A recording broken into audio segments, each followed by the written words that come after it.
will the offense be different under Jeremy Johnson? He's a little bit different type of quarterback. He's more of the pro style. Will your offense be different under Jeremy? Yeah, Randy, we have the same core offense, but we always build our offense around our quarterback strengths. Jeremy Johnson can flat out throw the football. We didn't run him the last 2 years when he played because we had Nick Marshall, but he's a very good runner. He's good at the zone read. He's good at the power read. He can make all the throws, and he's been in our offensive system for 3 years, and he's been in a backup role.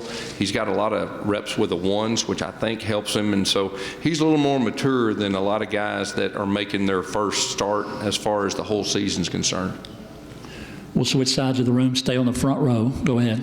Coach, how has Carl Lawson progressed in how much he was missed last year and trying to get to the quarterback, and what he can do to jumpstart that for you this year? Yeah, Carl Lawson's back 100%, and that's a good thing. And last year, if you really look at our major problems, it's putting pressure on the passer, and he's one of those guys that he's an impact player rushing the passer. And to have a great defense, you've got to be able to put pressure on a quarterback just rushing forward. And he's definitely gonna really help in that area this year. Other questions? Left side, standing here. Go ahead. What role do you see for Jason Smith this year? Yeah, Jason Smith is a guy with the ball in his hands, has a chance to really be special. We moved him, I believe, practice 3 to receiver. He may still have a package at quarterback, but he also is going to be a return guy too. So, we signed him when he was out of high school. He went to junior college. He came back, and we have a lot of confidence in Jason Smith. Second row on the right side here.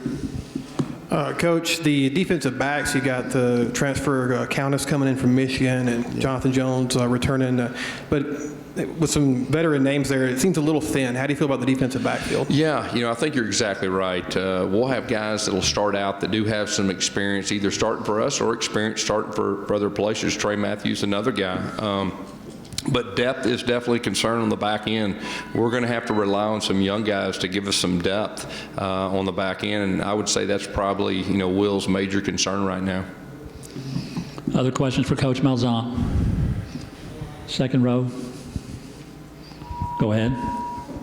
Would you rather have Jovan and Rock Thomas split carries all year, or one kind of establish himself a la Trey Mason in 2013? Yeah, throw in Peyton Barber in that bunch too. We got 3 guys that we feel very good about that's going to be competing for that spot. And, you've seen us in the past. I mean, we utilize multiple running backs in different ways, but we always like to have that one guy that's really the workhorse. 2013, it took us 4 weeks for Trey to establish himself. Last year it was a little bit quicker, but hopefully it'll be quicker rather than later. But at the same time, we're going to make sure that we're for sure. The good thing is we have quality depth. All 3 of those guys I feel like can really play.